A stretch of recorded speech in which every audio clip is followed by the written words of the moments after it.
So you're going on a cruise or planning a cruise to Turkey and you're wanting to go see Ephesus or the Virgin Mary House? Well, you found the right video. This video, I'm going to break down exactly what there is to do, how to do it, and what you can expect right now. In today's port guide, we're going to be going over Ephesus. More specifically, Kushadasi, the port where you're going to go in Turkey to go to Ephesus. So one of the cool things about Turkey is it's actually part of Europe and part of Asia, depending on what part of Turkey you're in.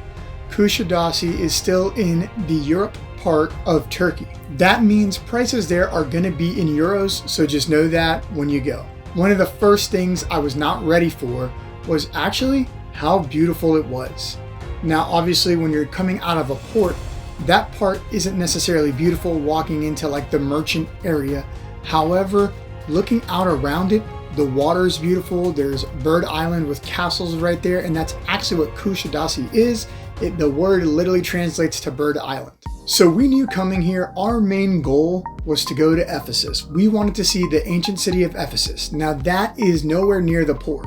And when I say that, I mean it's about half an hour away, give or take some traffic. Now because of that, that means that we did have to drive for quite some time. We decided we were going to take a taxi like we normally do instead of taking a cattle call tour with like 50 or 60 other people on a bus ride. We walked off the ship, basically towards the market through the port, immediately started running into all the taxi drivers trying to get you to use their service, and we just started price checking people as we were going until we were able to get a good deal negotiated, and then we went ahead and moved forward. So the deal we negotiated covered 3 stops. We were able to go to ancient city of Ephesus, the Virgin Mary's house, and as well as another stop called Artemis. Those 3 stops are what we're going to cover right now for you. So the ancient city of Ephesus and Mother Mary's house are actually extremely close to one another. When we got there, the traffic was so bad car-wise, there was a huge line all the way down the mountain to get into Mother Mary's house. So our taxi driver recommended that we actually go to Ephesus first, burn some time there, and then there wouldn't be a line going to the Virgin Mary's house. So that's what we ended up doing. So our first stop on this tour,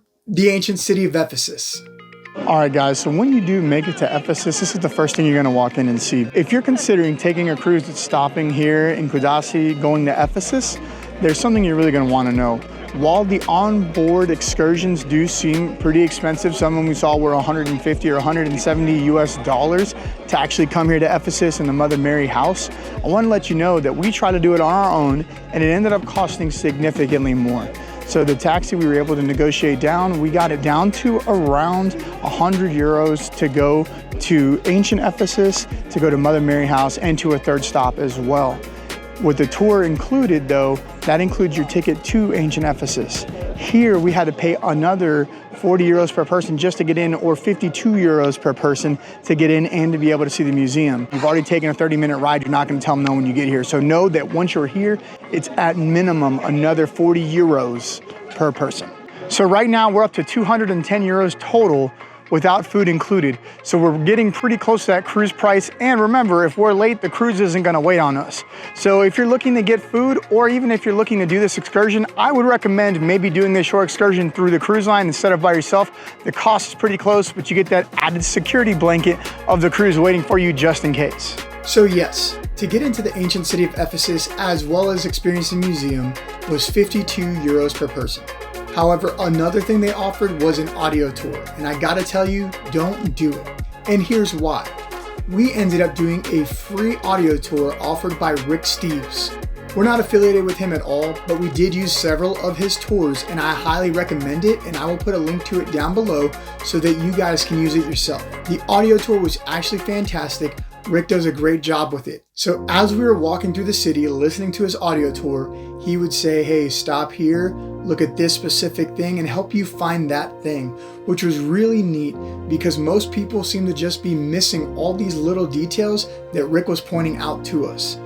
His tour seemed way more informative than the other audio tour because we saw people with headsets just blowing by some really cool moments, and we also saw people on guided tours missing a lot of the things that were being pointed out to us by the Rick Steves audio tour.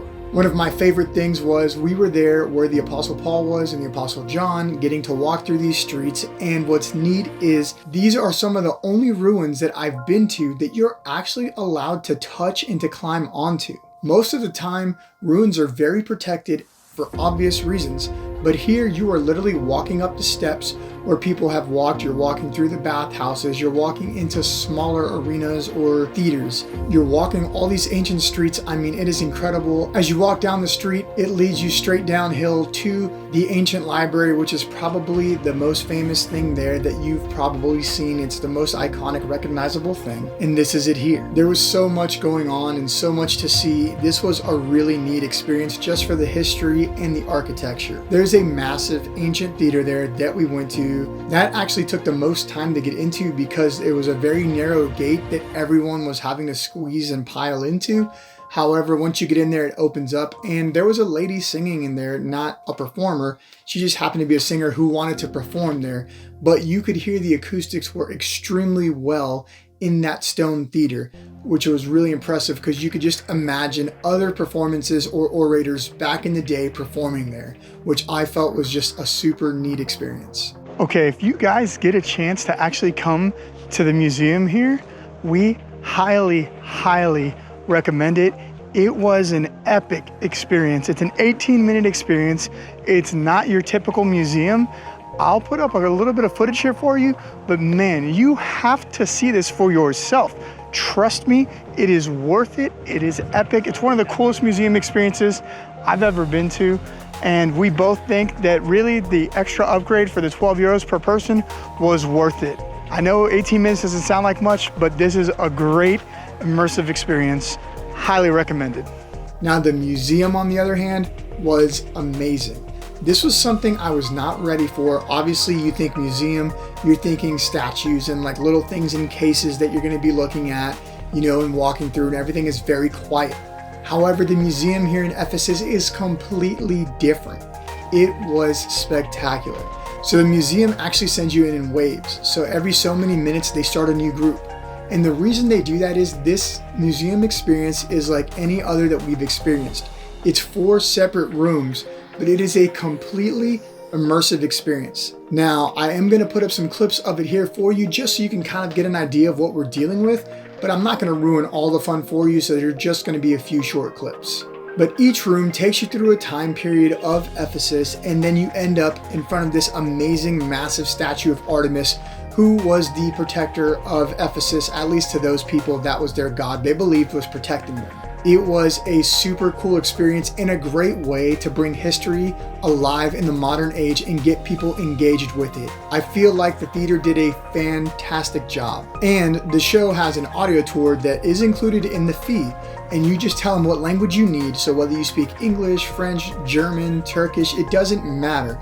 They have the languages there, you put them on, and you listen to the show in your language, which was awesome. So shout out to the ancient city of Ephesus's museum, which was just fantastic. I highly recommend it. It is worth the 12 euros when you're there. Spend the money, go do it. All in all, I would give yourself 2 hours to visit the ancient city of Ephesus at a minimum. If you really want to spend a little more time there, give yourself 2.5 to 3 hours, but no more than that. From Ephesus, we took the short drive over to the Virgin Mary's house. We had to park on top of the hill and walk down. Now, if you go on a tour bus, you are likely going to be taken to the bottom of the hill. Why am I talking about this hill? Because this is one of the steepest inclines we've ever had to walk down. Ever. It was difficult to control your speed going down and difficult to climb this hill back up. It's just a smooth road coming down and back up. There aren't steps, it's just the slope. You are walking on this shoulder area that's actually marked like a handicap lane next to where these buses are swinging in and pulling down. I'm not sure why it's marked as a handicap. There's literally no way somebody is pushing a wheelchair up or down this hill, and I highly doubt a mobility scooter is going to be able to climb this hill. It is a serious hill. So if mobility is a concern for you, make sure that you find a tour that's going to take you to the bottom, not leave you at the top. So there is no charge to visit the Mother Mary house, at least not that we were charged. So we walked straight in past a couple gift shops, and then you get in line. This line was actually pretty long. It was one of the longest lines we waited in all day long. So I'm really glad that we waited those couple hours to let it kind of die out. Otherwise, we would have spent more time there than anywhere else, and we would have missed a lot of the things in the ancient city of Ephesus. So you're in line at the Virgin Mary house, and one of the first things you're going to come to is actually like an outdoor church area where they hold mass. And apparently the Pope comes there and holds mass there as well. It's very small. I would be surprised if this held more than like 100, maybe 150 people max. As you can see looking around, the line is extremely long and it does take a lot of time to get to Mother Mary's house. Once you get to the front of the line, you'll realize the Virgin Mary's house is actually fairly small and there are no pictures or video allowed inside the house.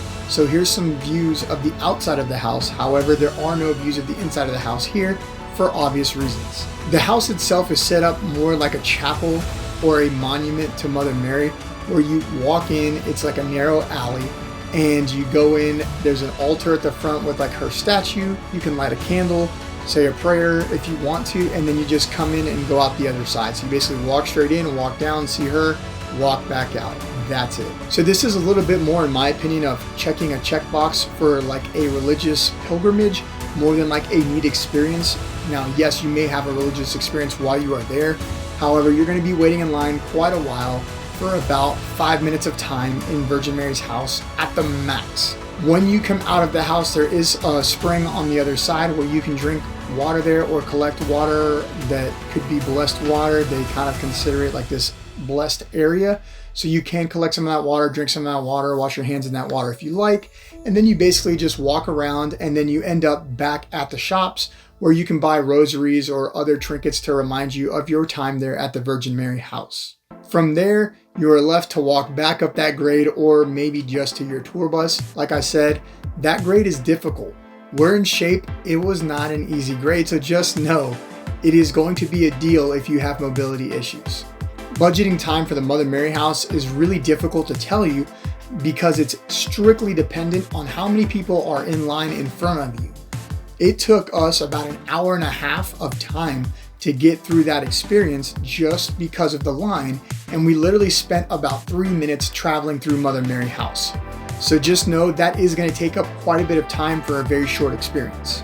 Last on our tour, we also went to Artemis. We didn't know what exactly to expect there. This is one of the things we hadn't looked up, but our taxi driver included it in the price of going. He said, hey, I'm also going to take you to the ruins of Artemis for the price that they're charging you just to go to Mother Mary house and to ancient city of Ephesus. If you're given the option to go to Artemis, I would say don't go.